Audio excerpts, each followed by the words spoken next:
Tal vez empiezo comentando un poquito sobre el surgimiento de los partidos y que tienden a surgir de muchas maneras. Aquellos que devienen de movimientos sociales surgen como expresión orgánica de actores sociales organizados, que es tal vez la definición que usé de movimientos en el libro. Una especie de definición flexible de movimientos. Pero estos partidos surgen a partir de actores organizados, generalmente como opositores y al calor de la movilización social. No son partidos que surgen desde el poder, sino desde la oposición y en contextos de movilización social. En general, tienen uno o varios sponsores organizativos que deciden transformar la movilización social en movilización electoral. Y las distinciones entre el aparato partidario y el movimiento son difusas en su comienzo, al menos en el corto plazo. Por eso es difícil trazar una distinción muy clara entre qué es partido y qué es movimiento en este tipo de organizaciones partidarias, al menos en los comienzos. Y por eso es que empiezo la respuesta por ese lado, por el surgimiento de este tipo de partidos. Los partidos como los que estudié en el libro, los llamo basados en movimientos, son híbridos en esencia, en el sentido que se vuelcan a la arena electoral, mientras que al mismo tiempo mantienen una pata o un pilar en la calle.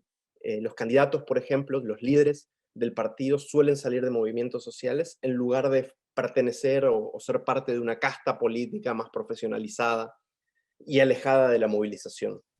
Es decir, estos partidos tratan, al menos desde el comienzo, al menos al inicio, de no subordinar la lógica movimentista a lo que son los imperativos electorales. Em, y bueno, después podemos conversar lo que quieras sobre Claro. más precisión conceptual, mayores diferencias, pero en mi trabajo, a diferencia de otros que trataron o que escriben sobre este tipo de partidos, yo marqué que hay una diferenciación, al menos en el inicio, los movimientos como actores sociales organizados, generalmente de oposición, generalmente desde abajo, toman una decisión de formar algo que los trascienda, algo más allá del movimiento, una especie de vehículo electoral o instrumento electoral. De hecho, el nombre inicial del MAS fue el instrumento político por la soberanía de los pueblos. Y esto reflejaba en los comienzos algo que es bastante común en este tipo de partidos, que es el deseo de los líderes y las bases sociales de ser algo distinto al partido. Claro. Porque los partidos tienden a cooptar a los liderazgos, tienden a debilitar a las bases. Estos son sus argumentos, ¿no? ¿Por qué no formar un partido que se llame partido? Es una de las decisiones que tienen los líderes de movimiento.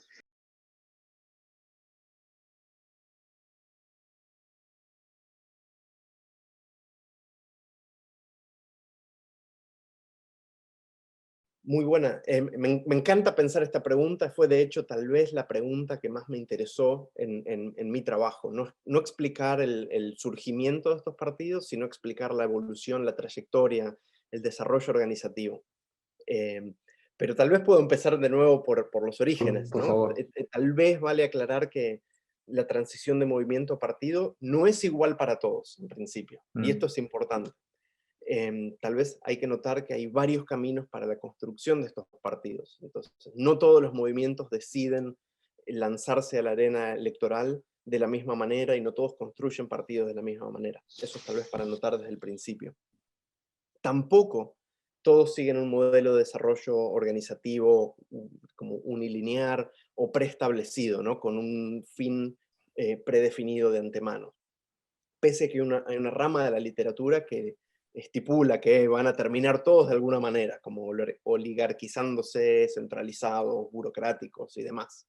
Ese es un argumento teórico muy fuerte en la literatura de partidos y movimientos, o partidos surgidos de movimientos.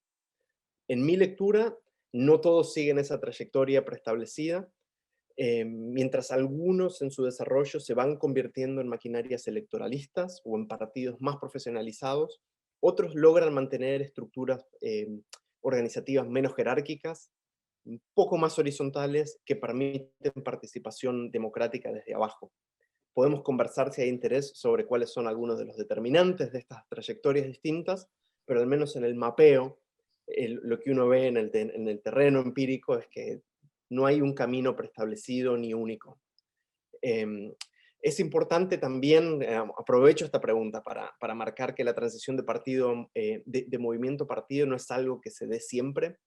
Es decir, no hay una relación uno a uno entre movilización social y construcción partidaria.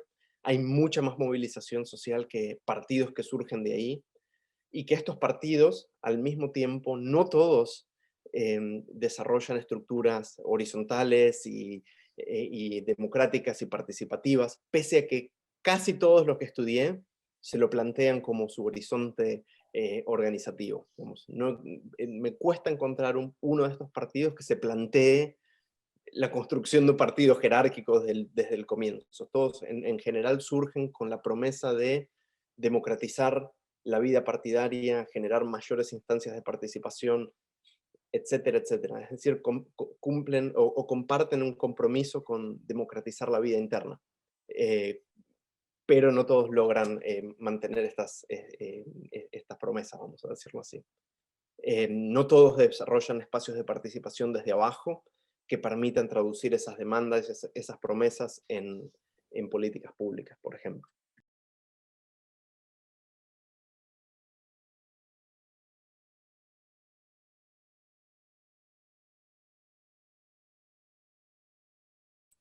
Tal vez es bueno hablar ahí un poquito del nacimiento de los tres, porque Ok, si bien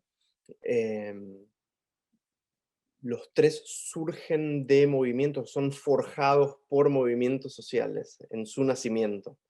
em, y eso los une, ¿no? Tienen esa condición en común. Tienen fuertes diferencias en relación a los tipos de movimientos que le dieron forma.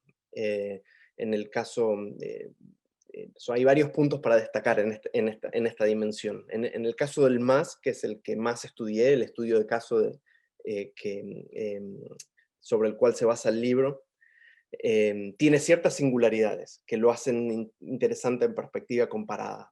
En primer lugar, surgió de un movimiento rural de cocaleros, altamente organizado, territorialmente concentrado, un grupo muy disciplinado y bastante numeroso, que logra formar alianzas con otros movimientos populares indígenas, y en esos sentidos se parece bastante en su nacimiento al Pachacutic, por ejemplo, en Ecuador, pero lo hace muy distinto de otros partidos de movimientos como el PT en Brasil y tal vez el Frente Amplio en Uruguay.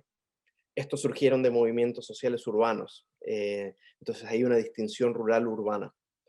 Y tenemos como consecuencia dos modelos, al menos dos modelos de partidos de movimientos en la región, algunos con una base rural, otros con una base urbana, que van extendiéndose de rural a urbano y de urbano a rural respectivamente.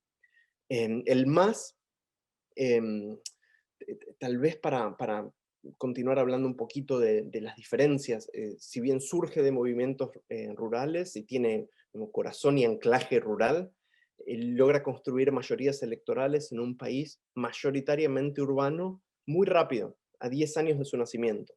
Si tomamos como referencia el 1995 como el nacimiento del MAS, en el 2005 accede al poder a nivel nacional. Estos son 10 años nada más. Entonces es realmente meteórico en perspectiva comparada, una singularidad del caso que despierta o que abre una comparación interesante con el PT y el Frente Amplio.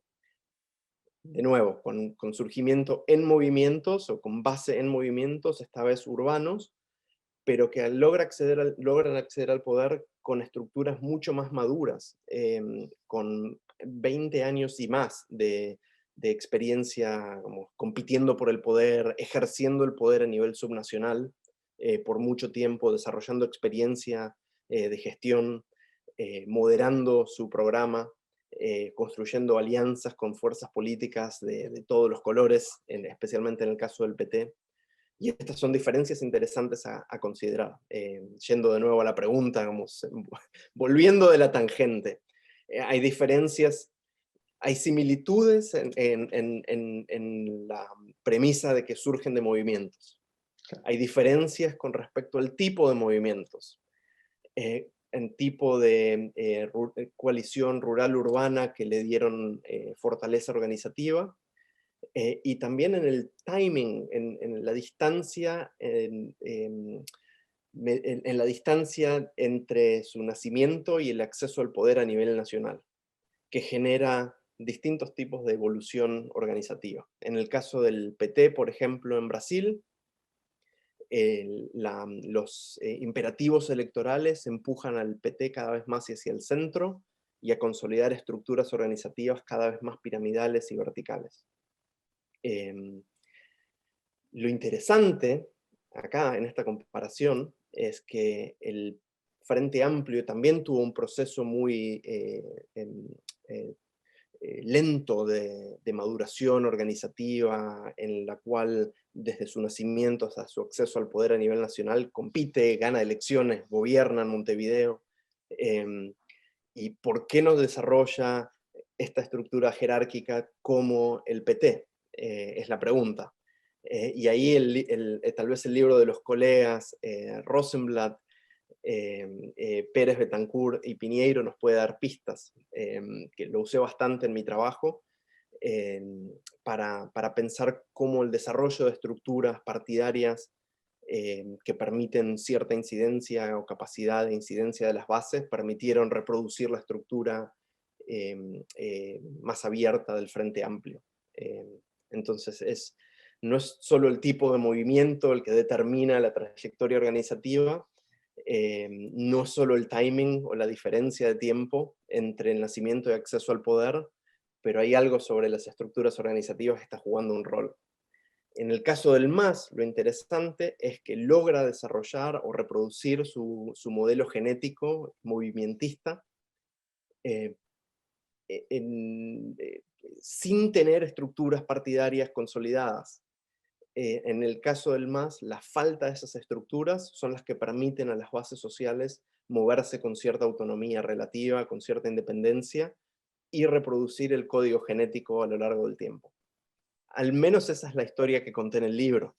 Bueno, quedan ustedes, estudiantes y colegas, pelearse con eso.